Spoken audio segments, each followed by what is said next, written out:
much motherfucking design on right now. Break it down, bring it back, make it clap. I got 3 old thoughts, new guap, wear that dick. Bitches on my line, and you know. Assalamualaikum warahmatullahi wabarakatuh. Perkenalkan, nama saya Anggi Nur Hidayati dengan NIM 2092314. Di sini saya akan membacakan materi tentang aliran psikologi kognitif. Membahas aliran kognitif mencakup pembahasan tentang tokoh, teori tentang dinamika perilaku manusia. Konsep dasar psikologi kognitif.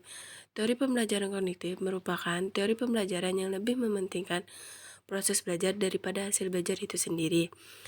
Bagi penganut aliran ini, belajar tidak sekedar melibatkan hubungan antara stimulus dan respon. Namun lebih dari itu, belajar melibatkan proses berpikir yang sangat kompleks. Teori ini sangat erat berhubungan dengan teori sibernetik. Pada masa-masa awal diperkenalnya teori ini, para ahli mencoba menjelaskan bagaimana siswa mengolah stimulus dan bagaimana siswa tersebut bisa sampai ke respon tertentu.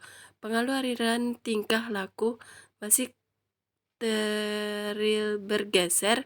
Saat ini perhatian mereka berpusat pada proses bagaimana suatu ilmu yang baru bersimulasi dengan ilmu yang sebelumnya telah dikuasai oleh siswa. Menurut teori ini, ilmu pengetahuan dibangun dalam diri seorang individu melalui proses interaksi yang berkesinambungan dengan lingkungan.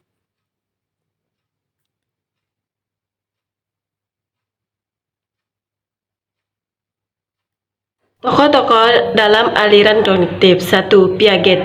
Jean Piaget merupakan seorang psikologi pertama yang menggunakan filsafat konstruktivisme, sedangkan teori pengetahuannya dikenal dengan teori adaptasi kognitif.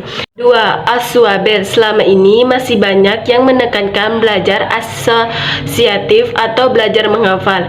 Ini tidak akan banyak maknanya untuk siswa dan seharusnya belajar itu merupakan asimilasi yang bermakna bagi siswa, di mana materi yang dipelajari diasimilasikan dengan pengetahuan yang telah dimiliki siswa dalam bentuk struktur kognitif atau struktur organisasional. Seseorang yang menginteraksikan unsur-unsur pengetahuan yang terpisah ke dalam suatu unit konseptual. 3. Brunner 1960 mengusulkan teorinya yang disebut free discovery learning.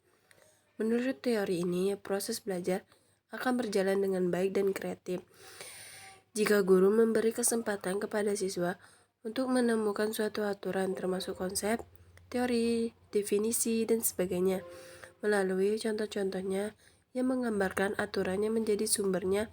Dengan kata lain, siswa dibimbing secara induktif untuk memahami suatu kebenaran umum. Kekurangan dan kelebihan teori kognitif. 2. Kelebihan belajar teori kognitif. A. Menjadi siswa lebih kreatif dan mandiri. B. Membantu siswa memahami bahan belajar secara lebih mudah. 3. Kekurangan belajar teori kognitif. A. Teori tidak menyeluruh untuk semua tingkat pendidikan. B. Sulit dipraktikkan khususnya di tingkat kelanjutan. C. Beberapa prinsip seperti intelijensi sulit dipahami dan pemahamannya masih belum tuntas.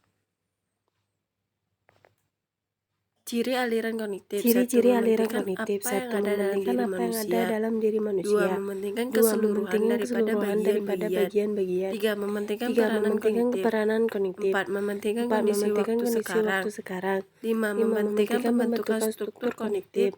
6. Mengutamakan keseimbangan dalam diri manusia. 7. Mengutamakan insight atau pengertian pemahaman.